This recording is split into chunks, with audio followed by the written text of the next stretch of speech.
No doubt, no doubt. Before I kind of get into the current state of the Giants, I actually really didn't have it. I didn't have it planned in the show. Let's talk a bit about Eli Manning. What do you think is Eli Manning's legacy? For me personally, I think that Eli Manning's legacy is being a top three playoff quarterback of all time, not top three quarterback of all time, Yeah. but as far as his performances in the playoffs. I think that Brady, Montana, Eli. Three best playoff quarterbacks of all time.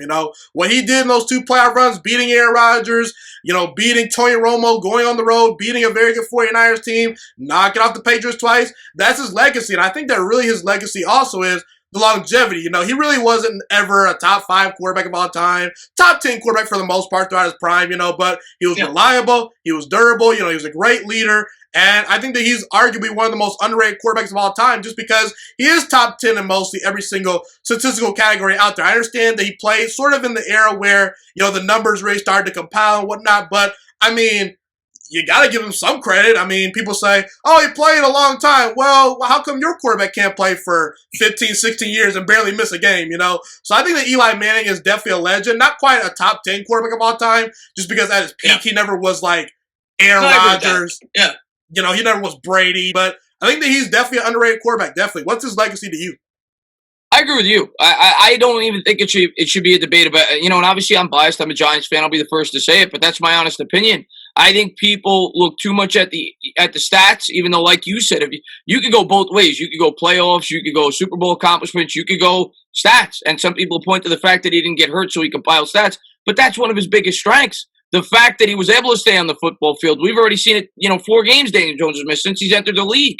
Eli Manning never missed a start due to injury. Missed a start due to, starting Geno Smith, which we don't need to talk about. But Eli Manning was money when it mattered most. He was great in the 2-minute drill. He was great in the playoffs.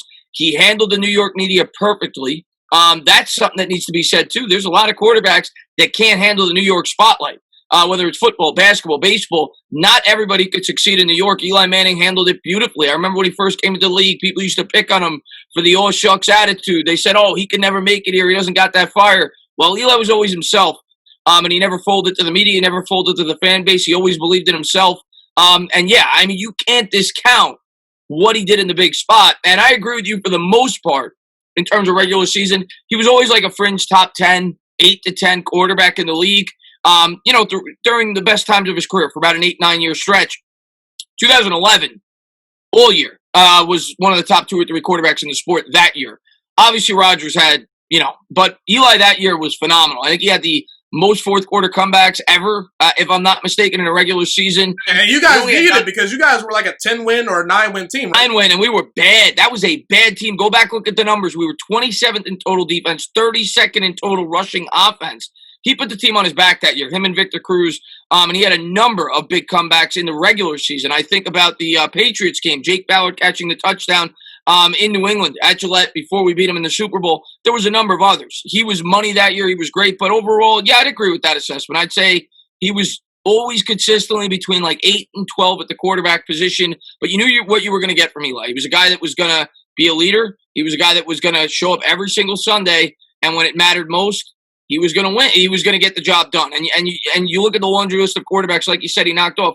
Aaron Rodgers, to me, is the most talented quarterback I've ever seen. Knocked him off in Lambeau Field on the road. He beat Brett Favre on the road, who never lost there in the playoffs. I think his career record's 8-3 at Lambeau Field, one of them coming to Eli Manning. Rodgers 4-2 at Lambeau Field, one of them coming to Eli Manning. He obviously knocked off Tony Romo in a game that nobody thought we would win against the 13-3 Cowboys. Knocked off the undefeated Patriots, beat Brady twice, who's known as the greatest playoff quarterback of all time. So I mean, and Matt Ryan, Jeff Garcia, you could go down all the quarterbacks that he knocked off in the playoffs, and he's got 5 road playoff wins. I think the second most ever. He's got the third most fourth quarter comebacks, I think, in the history of the playoffs, even though he's only played in 12 playoff games. So I mean, Eli Manning was money. He was clutch, and in the end, the reason he's going to the Hall of Fame is because you can't tell the story of the NFL without him. Yeah, and Eli Manning wasn't one of those quarterbacks that always made the playoffs, but when he got in, he got it done, you know what I'm saying? And you look at that draft class, Roethlisberger, Rivers, 3 quarterbacks that, and Eli Manning, obviously, too, 3 quarterbacks that will get Hall of Fame votes. I think Roethlisberger's in. I think Eli's in. Rivers, fringe, but I'm not, upset if he makes it in, but I think that if I could pick one quarterback for one game, I'll go with Eli. I'll go with Eli over Big Ben. Oh, I agree with you. In a big game, I'm taking Eli, and I think you got to look at circumstances too. I think Rivers is a compiler. He's a guy that was always in that 7 to 10 range throughout his entire career. He was always a very good. He couldn't win. He can't win big games though.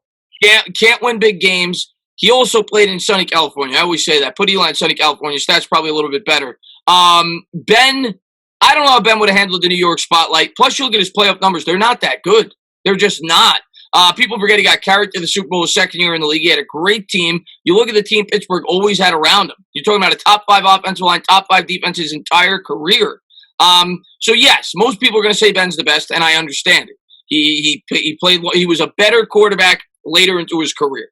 Eli, up until about 2012, in my opinion, maybe 2013, was probably the best quarterback in the class, and then the Giants failed him over the second half of his career. So Ben will probably be remembered as the better quarterback, but I think Eli, at his best, might have been the best in the class, and Eli, obviously, in the big moment, was the best in the class. But all three probably headed to the Hall of Fame. I'd agree with you. Ben and Eli are probably shoo-ins. Rivers is kind of iffy, but he'll probably get in when all is said and done. Yeah, last point before I transition to Daniel Jones. But yeah, last point, I will say, Ben Roethlisberger was one of those quarterbacks that was a little bit raw coming out of college. That's one of the reasons why he actually dropped in the draft. I think that he really benefited from having a really good organization. I'm not saying the Giants are a terrible organization, but I think between Baltimore right now and Pittsburgh, you can say those are the two most stable organizations right now in football. The Giants, they've had a little dysfunction over the past couple of years, So I think that Roethlisberger definitely landed in a great situation. Ultimately, I think it turned out best for all three. Unfortunately, Rivers probably is not going to get a Super Bowl ring, but he's got all the stats. He's going to go to the Hall of Fame more than likely. And hey, I'll take Phillip Rivers' career if I could have it. But that's pretty much all I have about Eli. Thank you so much for watching this video today. Please also note that the Juice Alert Sports Podcast is not just a YouTube channel. It is available on all podcasting platforms, including Spotify, Google Podcasts, iTunes, and Apple Podcasts. Also, if you enjoyed this video, be sure to like, comment, subscribe, and share this content with all your friends. This podcast is my favorite thing in the entire world right now. It is my passion. And I want more people to listen to this podcast. I really want this podcast to grow. Also, a fun fact about me is that I want to go into the sports broadcasting and media world once I graduate from the University of Toledo, a college in Northern Ohio. I am looking to become one of the next great sports broadcasters and analysts out in the world.